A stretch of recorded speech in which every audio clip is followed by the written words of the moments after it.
It's an interesting age to live when we know more about the species which we share our communities with, our planet with, than we've ever known before, and yet they're under greater threat than ever before. So on the one hand, it's very exciting, lots of new science, lots of new understanding, lots of new abilities to conserve things. On the other hand, we're doing worse things to them all of the time. Now, some of those things it's difficult to control. For us to influence climate as an individual is very difficult to do. We can cycle to work, we can, share our cars, we can all play our tiny part, but it's very difficult to perceive that we're making a difference. But when it comes to questions of animal welfare, there is no doubt about it that we can all empower ourselves to make a difference. Now, people have been campaigning about animal welfare for hundreds of years. That's why many of our wildlife charities were set up in the first place. But in recent times, we've got a fantastic asset, something that's new to our armoury, and I think it's that we have to use at this time, and it's social media. Because frankly, it means that people can't get away with it anymore. They can't hide what they're doing. If they're committing a criminal act, or they're doing something which we see as immoral and something that we don't wish to condone, in fact we want to vigorously oppose, we can instantaneously communicate that to not tens of people, not a pub table where we're having a chat with mates, not a magazine that only comes out quarterly and we wait months to see what people are thinking. We can do it like this in a matter of seconds to millions of people across the country and across the globe. So I would urge people, particularly young people, to tweet, to use Facebook, to use YouTube, to use whatever means you have, WeChat, whatever, to spread the word. You are important, your views count.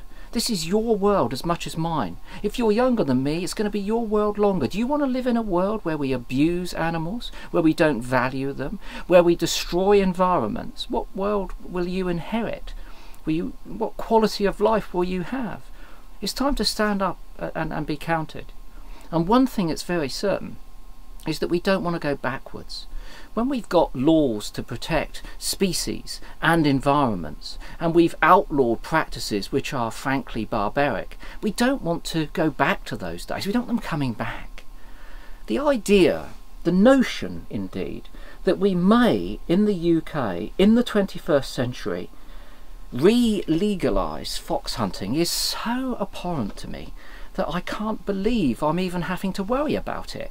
All the progress we've made in terms of getting people to engage with and develop an affinity for our wildlife, to treasure it and value it and realise its beauty. And then we want to go backwards to a time when we're tearing parts of it apart with dogs. I mean, it's just inconceivable. But the difference is that when those laws were made just a few years ago, we didn't have social media. We didn't have the ability to instantaneously communicate the way that we feel.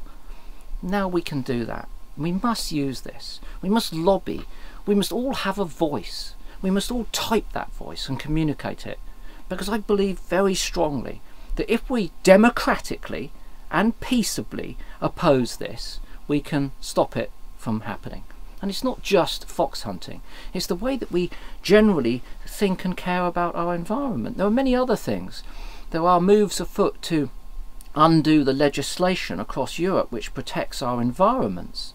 If this comes to pass, we won't have the protection for our nature reserves, for our areas of outstanding natural beauty, for the wetlands, for the shores, for the cliffs. That will all dissipate in the name of what?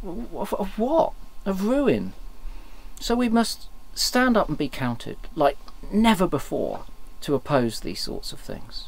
And it's not just about what's happening in our backyard either.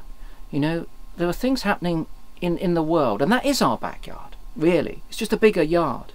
Do you want to be alive? Do you want to be alive in an age where the last rhino is poached? Would you want to wake up one morning and see the news that the last wild tiger has disappeared, so that then you can only watch them in zoos, in captivity, or on television, when they would be nothing more than a sad reminder of our incredible stupidity?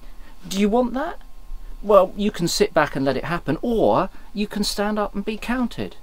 Frankly, that's what I'm going to do, and I hope you'll do it too.